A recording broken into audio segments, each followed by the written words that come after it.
Hi brainies and welcome back to the channel. I hope you guys are doing super well and studying properly for your exams. I am your brainy mentor and today we'll be doing our third topic of our book Vistas and इस chapter का नाम है journey to the end of the earth. इसकी author कौन है? तिशानी दोशी. सो ये जो chapter है ना, इसमें हम पूरा इन्वायरमेंट के बारे में ही पढ़ेंगे. बहुत ईजी चैप्टर है कि कैसे जो अंटार्कटिका है वो उसको प्रॉब्लम्स हो रही है, उसको हार्म पहुंच रहा है बिकॉज ऑफ ह्यूमन एक्टिविटीज. तो यहाँ पर जो तिशानी दोशी है ना, वो क्या करती हैं, वो अंटार्कटिका जाती हैं, वहां पर सब कुछ कैसे देखती हैं, सब कुछ कैसे एक्सप्लेन करती हैं, वो हम देखेंगे. सो देखो स्टार्टिंग में क्या बोला गया है ओवर हेयर. सबसे पहले हमारे पैराग्राफ में आता है कि इस साल की स्टार्टिंग में मैंने सोचा कि हाँ मैं कहाँ जाऊंगी, अंटार्कटिका जाऊंगी. तो मैंने एक रशियन रिसर्च वेसल होती है शिप, मैंने एक रशियन शिप बोर्ड की, मतलब एक रशियन शिप पे चढ़ गई जिसका नाम था अकेडमिक शोकाल स्काई. और ये कहाँ पर जा रही थी? This was moving towards the coldest, driest and the windest continents in the world. कौन सा? अंटार्कटिका. तो अकेडमिक शोकाल स्काई कहाँ पर जा रही थी? इन अंटार्कटिका. ठीक है. फिर जो तिशानी दोशी है, उनकी जर्नी कहाँ पर स्टार्ट हुई? उनकी जर्नी स्टार्ट हुई इन 13.09 degrees north of the equator in Madras. And फिर उन्होंने 9 टाइम जोन्स क्रॉस किए, 6 चेक पॉइंट्स क्रॉस किए, 3 बॉडीज ऑफ वाटर भी क्रॉस की एंड मैनी इकोस्फेयर्स भी क्रॉस किए. ठीक है. फिर उसके बाद जब उन्होंने अंटार्कटिक कॉन्टिनेंट पे अपने पैर रखे, when she reach the Antarctic continent, तब क्या होता है? तब उसको रियलाइज होता है कि मतलब उसने 100 आवर्स से ज़्यादा ट्रैवल किया, कभी कार में, कभी एरोप्लेन में, कभी शिप में. तो जब वो अंटार्कटिका में पहुंचती है ना, वो अंटार्कटिका का एक्सपेंसिव वाइट लैंडस्केप, मतलब अंटार्कटिका में अगर आप दूर दूर तक देखो you will only see the snow, तो वाइट स्नो, उसको देख के ना her first emotion on facing the Antarctica's expensive white landscape was relief. मतलब वो बहुत, उसको शांति मिलती है इतनी दूर दूर देख के, स्काई दिख रही है, लैंडस्केप देख रहा है, उसको बहुत शांति मिलती है. Followed up with the immediate and profound wonder, वो शॉक्ड रह जाती है ये सब देख के. फिर वो सोचती है कि मतलब कितनी अलोन सी जगह में, आइसोलेटेड कॉन्टिनेंट है ये. बट एक टाइम ऐसा था जब इंडिया और अंटार्कटिका सेम ही कॉन्टिनेंट में थे, सेम ही लैंड मास में थे. अब आती है हमारी हिस्ट्री, स्टार्ट होती है. बोला गया है 650 million years ago, 650 million years पहले क्या था? एक giant amalgamated southern super continent. Amalgamated मतलब जॉइंट एक सुपर कॉन्टिनेंट है जिसको हम बोलते हैं गोंडवाना. क्या हमने 10th में पढ़ा होगा एसएसटी में, गोंडवाना लैंड. ठीक है. एक गोंडवाना लैंड होता था 650 मिलियन ईयर्स अगो, एंड जिसको हम बोलते हैं कि वो प्रेजेंट डे अंटार्कटिका के अराउंड था. वहां पर अंटार्कटिका भी उसके अंदर ही आता था. ठीक है. फिर उस टाइम पे क्या था? उस टाइम पे ह्यूमन बींग्स नहीं आए थे धरती पे, क्लाइमेट इतना गर्म नहीं था, एंड बहुत ज्यादा फ्लोरा एंड फौना थे, मतलब एनिमल्स एंड प्लांट्स बहुत ज्यादा थे. फिर 500 मिलियन ईयर्स तक गोंडवाना आइलैंड रहा. बट उसके बाद से क्या हुआ? बट जब डायनासोर्स जब गायब हो गए ना, और जब मैमल्स आने लग पड़े, तब जो हमारा ये गोंडवाना लैंड था ये अलग हो जाता है, स्प्लिट हो जाता है, और वो कैसा ग्लोब बन जाता है? वो ऐसे ही अर्थ बन जाती है जो अभी हम देखते हैं, मतलब डिफरेंट कॉन्टिनेंट्स के साथ. ठीक है. फिर उसके आगे क्या होता है? To visit Antarctica now is to be a part of that history, to get a grasp of where we have come from and where we could possibly be heading. कि हम देखो पहले अंटार्कटिका और सारे कॉन्टिनेंट्स इकट्ठे थे, अब देखो धीरे धीरे अलग हो गया और आगे भी पता नहीं क्या क्या हो सकता है. हमें ना कुछ चीज़ों की समझ होनी चाहिए. We should understand the meaning of Cordilleran folds, pre Cambrian granite shields, ozone and carbon evolution and extinction. ये बहुत इंपॉर्टेंट टर्म्स हैं, आपको बस रीड करनी है. कुछ साइंटिफिक टर्म्स है कि क्या क्या हो रहा है इन द अर्थ. ठीक है. फिर when you think about all that can happen in a million years, it can get pretty mind boggling. तुम अगर सोचो कि 1 मिलियन ईयर्स में क्या क्या हो सकता है, तुम खुद ही शॉक्ड रह सकते हो. जैसे एक क्या हो, जैसे हमारा गोंडवाना अलग होगा, वैसे अलग अलग चीजें हो सकती है जो कि बहुत शॉकिंग हो सकता है ना. फिर क्या हुआ? India pushed northwards, jamming against Asia to buckle its crust and form the Himalayas. India Asia को ज्वाइन हुआ, एंड जब वो ऐसे करके टकराए तो क्रस्ट इकट्ठी हो गया, ऊपर को क्या बन गए? हिमालयाज बन गए. ठीक है. फिर साउथ अमेरिका इकट्ठा हो गया नॉर्थ अमेरिका के साथ, जिससे क्या बना? एक ड्रेक पैसेज बना दोनों के बीच में. ठीक है. जिससे अंटार्कटिका हमेशा ठंडा रहता है, एंड और अंटार्कटिका अकेला रह गया सबसे ऊपर, सबसे अलग, डेसोलेट मतलब सबसे अलग. ठीक है. बाकी सभी इकट्ठे हो गए, अंटार्कटिका अलग रह गया. फिर तिशानी दोषी कहती है कि मैं एक सन वर्शिपिंग साउथ इंडियन हूँ, आपको पता ही है इंडियंस वर्शिप द सन, है ना। तो 2 weeks in a place where 90% of the earth's total ice volumes are stored is a chilling prospect। मतलब एक बहुत हैरानी होती है कि 90% आइस यहाँ पर है, और मैं आइस यहाँ पे मतलब बर्फ यहाँ पर है, और मैं देख भी नहीं पाऊंगी सूरज को इतने टाइम के लिए, because I am a South Indian and I worship the sun. ठीक है, फिर it's just like walking into a giant ping pong ball. Antarctica में घूमना कैसा है, एक बड़ी सी बॉल है, वाइट कलर की है, जिसमें कोई भी इंसान नहीं है, कोई ट्रीज नहीं है, कोई बिल बोर्ड्स नहीं है, बिल्डिंग्स नहीं है, कुछ भी नहीं है। यू जस्ट हैव लाइक तुम्हारे पास टाइम भी नहीं है, तुम्हें टाइम का भी नहीं पता क्या हो रहा है, बहुत यूनिक सा है सब कुछ। 24 आवर ऑस्ट्रल समर लाइट है, आपको पता ही है अंटार्कटिका में हमेशा लाइट रहती है ना। एंड सब कुछ अलग, and for humans the prognosis isn't good.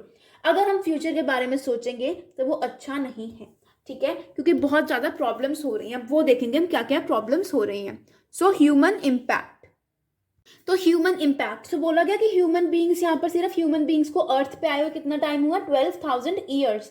And एक बहुत ही छोटा सा टाइम अगर हम देखें कि हमारा वर्ल्ड कब बना था, बट ह्यूमन बींग्स ने बहुत ज़्यादा तबाही मचा दी है। We have been etching over dominance over nature with our villages, town, cities, megacities. हम इतना कुछ बिल्ड कर रहे हैं, ह्यूमन पॉपुलेशन बढ़ रही है, सब कुछ हो रहा है कि बाकी स्पीशीज जो हैं उनके पास रिसोर्सेज बहुत कम हो गए हैं। एंड हम क्या कर रहे हैं, हम फॉसिल फ्यूल्स को बहुत ज़्यादा बर्न कर रहे हैं, बहुत ज़्यादा, जिसकी वजह से कार्बन डाइऑक्साइड का एक ब्लैंकेट हमारे वर्ल्ड के अराउंड में बन चुका है, जिसकी वजह से ग्लोबल टेम्परेचर बहुत ज़्यादा राइज हो रहा है धीरे धीरे धीरे। ठीक है, अब क्लाइमेट चेंज एक बहुत बड़ा टॉपिक है जो कि आजकल एक बिगेस्ट टॉपिक है, हॉटली कॉन्टेस्टेड एनवायरमेंटल डिबेट है। क्लाइमेट चेंज आपको पता ही कितना इंपॉर्टेंट टॉपिक है, आजकल तो हर जगह क्लाइमेट चेंज ही हो रहा है। एंड देखो, Antarctica is a crucial element in this debate. ऐसा क्यों है, बिकॉज अंटार्कटिका, देखो ये रीजन नहीं है कि अंटार्कटिका इकलौती जगह है जहां पर ह्यूमन पॉपुलेशन नहीं है, बट यहाँ पर ये रीजन है कि ज्यादा से इसके जो आइस कैप्स है ना अंटार्कटिका के, वो मेल्ट हो रहे हैं, धीरे धीरे मेल्ट हो रहे हैं, जिसकी वजह से अंटार्कटिका एक ना एक दिन बहुत खत्म भी हो सकता है, नोबडी नोज। ठीक है, so that is why Antarctica plays a very important role in this discussion. फिर एक प्रोग्राम है जिसका नाम है स्टूडेंट्स ऑन आइस, ये एक इनिशिएटिव है। इसका क्या मेन रोल है, ये क्या करता है, ये हाई स्कूल स्टूडेंट्स को कहाँ पर लेके जाता है, on the end of the world. And of the world मतलब अंटार्कटिका में ले जाता है, एंड वहां पर प्रॉपर अंडरस्टैंडिंग होती है उनकी, मतलब बहुत अच्छे से उनको समझाया जाता है अबाउट द प्लैनेट। ठीक है, और ये जो प्रोग्राम है इसको चलते हुए 6 years हो चुके हैं, एंड इसके हेड कौन है, कैनेडियन है जिनका नाम है जियोफ ग्रीन। ठीक है, तो पहले जियोफ ग्रीन क्या करते थे, वो सेलिब्रिटीज को या फिर रिटायर्ड रिच लाइक जो अमीर लोग होते थे ना, उनको ले जाते थे टू अंटार्कटिका। बट उन्होंने देखा कि ये जो लोग हैं ये ज़्यादा कुछ कर नहीं पा रहे फॉर अंटार्कटिका, तो उन्होंने क्या किया, ये प्रोग्राम चलाया स्टूडेंट्स ऑफ आइस, जिससे जो कि फ्यूचर जनरेशन है, हमारे जो स्टूडेंट्स हैं वो फ्यूचर जनरेशन है, या फिर पॉलिसी मेकर्स हैं, तो वो आएंगे, वो देखेंगे कि क्या क्या हो रहा है, and they take make some policies and all that, जिससे सब कुछ ठीक हो, ज़्यादा नुकसान ना हो। ठीक है, फिर एक रीजन है कि ये प्रोग्राम बहुत सक्सेसफुल हुआ है। क्या रीजन है, because it is impossible to go anywhere near the south pole and not be affected by it. कि अगर आप साउथ पोल में जाओगे, मतलब अंटार्कटिका में जाओगे, आप वहां पर देखोगे, आपका ऑब्वियसली आप पे कोई ना कोई इम्पैक्ट पड़ेगा ही। दैट इज वाई जो हमारा प्रोग्राम है बहुत ज्यादा सक्सेसफुल हुआ है। और कहते हैं आप दूर से देख के, आप टीवी पर देखोगे अगर कि ये देखो आइस कैप्स मेल्ट हो रहे हैं, आप पे इतना असर नहीं पड़ेगा, बट जब आप असली में देखोगे ना, फिर आपको रियलाइज होगा कि threat of global warming is very real. ठीक है, फिर आगे Antarctica, because of its simple ecosystem and lack of biodiversity, is the perfect place to study how little changes in the environment can have big repercussions. एक simple सी जगह है Antarctica, जहाँ पर ज़्यादा लोग नहीं है, ज़्यादा बायोडाइवर्सिटी नहीं है, फ्लोरा फौना नहीं है, तो यहाँ पर आप अच्छे से समझ सकते हो कि क्या है कि हमारा एनवायरनमेंट पे क्या क्या असर पड़ रहा है ह्यूमन एक्टिविटीज़ का। अब एग्जाम्पल हम लेंगे फाइटोप्लैंक्टन का। एक ग्रास होता है सी के अंदर, जिससे पूरी फूड चेन चलती है, जिससे जितने भी लिविंग एनिमल्स होते हैं ना, फिश वगैरह, वो क्या करते हैं, वो खाना खाते हैं। ठीक है, ये जो सिंगल सेल्ड प्लांट्स होते हैं, एंड ये क्या करते हैं, ये सन की एनर्जी से कार्बन डाइऑक्साइड और मतलब ऑर्गेनिक कंपाउंड्स बनाते हैं एंड खाना बनाते हैं, जो कि बहुत बहुत अच्छा होता है, बहुत यू कैन से अच्छा क्या होगा एनिमल्स के लिए होता है। And this process is also called photosynthesis. मतलब फाइटोप्लैंक्टन फोटोसिंथेसिस के थ्रू बाकियों के लिए खाना बनाते हैं, फूड चेन को रन करते हैं प्रॉपरली।